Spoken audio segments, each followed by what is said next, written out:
ఈరోజు మన చందమామ కథల్లో దోపిడీ దొంగ అనే కథ విందాం. కథ వినే ముందు నాదొక చిన్న రిక్వెస్ట్. మీరు గనక మా ఛానల్ని మొదటిసారి చూస్తున్నట్లయితే ప్లీజ్ తప్పకుండా సబ్స్క్రైబ్ చేయండి. ఇక కథలోకి వద్దాం. రంగన్న పేరు మోసిన గజ దొంగ. అతడు పేదవాళ్లను మాత్రం దోచేవాడు కాదు, ధనవంతులను దోచుకొని ఆ డబ్బును పేదలకు పంచిపెట్టేవాడు. అందువల్ల పేదలందరూ రంగన్నను ఎంతగానో అభిమానించేవారు. ధనికులకు మాత్రం రంగన్న సింహస్వప్నమయ్యాడు. అందుకని వారందరూ కలిసి మూకుమ్మడిగా రాజుకు ఫిర్యాదు చేశారు.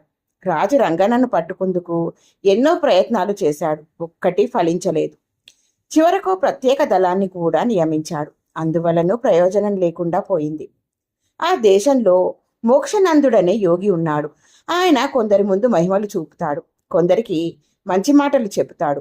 అందరికీ ఆయనంటే చెప్పలేనంత భక్తి, గౌరవం ఉన్నాయి. రాజు రంగన్నను పట్టుకునేందుకు యోగిని ఆశ్రయించాడు. యోగి ఆయనకు సాయపడతానని మాట ఇచ్చాడు. రంగన్నకు యోగి అంటే చెప్పలేనంత గౌరవం ఉన్నది. అతడు ఆయనకు భక్తుడు కూడా. మోక్షానందుడు తలుచుకుంటే రాజుకు తనను పట్టి ఇవ్వడం పెద్ద కష్టం కాదని రంగన్నకు తెలుసు. అందుకని అతడు నేరుగా యోగిని కలుసుకుందుకు వెళ్ళి తనను తాను పరిచయం చేసుకున్నాడు. చాలా సంతోషం, నీలో మంచి మార్పు వచ్చి నీకై నువ్వుగా లొంగిపోవడానికి వచ్చావు అంటూ మోక్షానందుడు రంగన్నను మెచ్చుకున్నాడు. రంగన్న తడబడి, నేను లొంగిపోవాలని రాలేదు. నాలో మంచి మార్పు రావడం వల్లనే నేను లేనివారికి డబ్బిచ్చి ఆదుకోగలుగుతున్నాను. ఎందరికో ఆపదలు కాస్తున్నాను. నాలో తప్పేమీ లేదని తమకు విన్నవించుకునేందుకు తమరి వద్దకు వచ్చాను అన్నాడు రంగన్న. నాయనా, దొంగతనం చట్టరీత్యా నేరం. ప్రజలు చట్టాన్ని గౌరవిస్తారు కాబట్టి నువ్వు నేరస్తుడివి. అంతేకాదు, అంతరాత్మ దృష్టిలో కూడా దొంగతనం నేరం కాదని నువ్వు అనలేవు, అవునా అన్నాడు మోక్షానందుడు.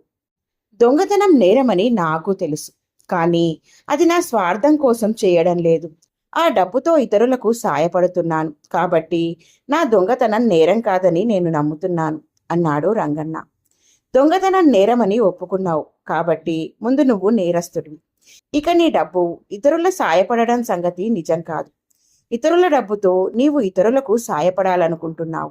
చేతనైతే న్యాయ మార్గంలో డబ్బు సంపాదించి అది దానం చేయి. అంతేకాదు, పేదలందరూ నువ్విచ్చిన డబ్బును సద్వినియోగం చేస్తున్నారన్న నమ్మకం ఏమిటి?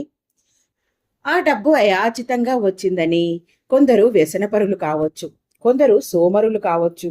ఒక మంచి పని చేయాలంటే వ్యక్తుల కంటే సంస్థలు ముఖ్యం. రాజ్యం అలాంటి సంస్థ, రాజు ఆ సంస్థకు అధిపతి అన్నాడు మోక్షానందుడు. స్వామి, ధనమంతా కొందరికే చేరుతోంది, ఎక్కువ మంది ప్రజలు దోపిడీకి గురవుతున్నారు అన్నాడు రంగన్న. దోపిడీని దోపిడీతో సరిచేయాలనుకుంటే ఏదో రూపంలో దోపిడీ సర్వకాల సర్వావస్థల్లోనూ నిలిచిపోతుంది. ప్రతి మనిషికి మెదడు ఉంది. వారిలో దోపిడీ చేసేవారు కొందరే, దోపిడీకి గురయ్యేవారు అందరూ. దోపిడీకి గురవుతున్న వారందరూ ఒకచోట చేరాలి. సోమరితనాన్ని, వ్యసనాలను, అవకాశవాదాలను విడిచిపెట్టాలి. కులాలు, మతాలు, వర్ణాల పేరిట తమలో తాము కలహించుకోవడం మాని అందరూ ఐకమత్యంగా ఉండాలి. అప్పుడే మనిషి వారిని దోపిడీ చేయలేరు. రాజు చేసే చట్టాలు ప్రజాక్షేమం కోసం. ప్రజలందరూ ఐకమత్యంతో వ్యవహరిస్తేనే ఆ చట్టాల వల్ల వారికి మేలు జరుగుతుంది అన్నాడు మోక్షానందుడు. రంగన్నకు జ్ఞానోదయమై ఆ రోజు నుండి గజ దొంగతనాలు మాని ప్రజానాయకుడు అయ్యాడు. రంగన్నను పట్టివ్వకపోయినా అతడిలో మార్పు తేవడం ద్వారా మోక్షానందుడు రాజుకు సాయపడ్డట్లే అయింది. ఆయన తన మాట నిలబెట్టుకున్నాడు. ఎలా ఉంది ఫ్రెండ్స్ ఈ కథ? బాగుంది కదూ? నచ్చిందా? అయితే లైక్ చేయండి. మీ బంధువులకు, స్నేహితులకు ఈ కథలను షేర్ చేయండి. మరిన్ని మంచి మంచి కథల కోసం మా ఛానల్ను తప్పకుండా సబ్స్క్రైబ్ చేయండి. మరొక మంచి కథతో మళ్ళీ కలుద్దాం. ఉంటాను మరి.